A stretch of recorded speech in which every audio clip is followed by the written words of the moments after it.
Good day, viewer, and welcome to another edition of Songs Mystery with Folukemi.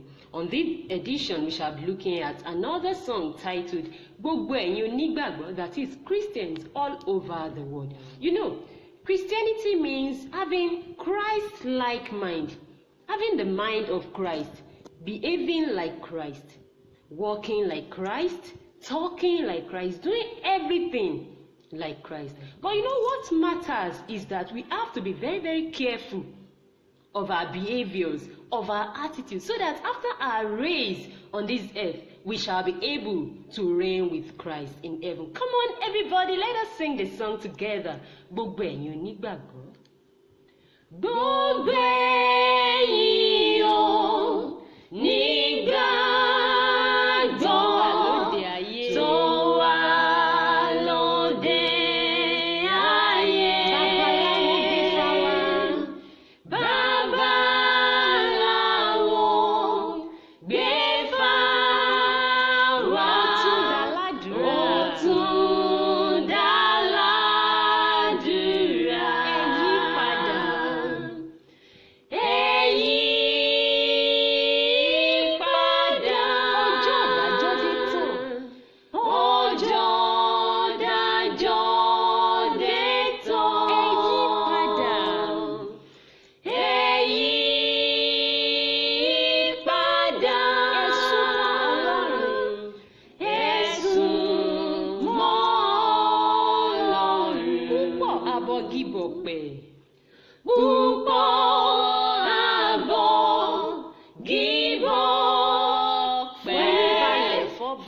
Seriously, if you are doing anything that you know is not right with God, please, it is better you just do away with it.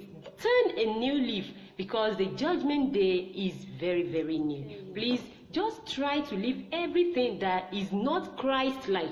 Do what you know, what the Bible makes you to understand that it follows the way of Christ.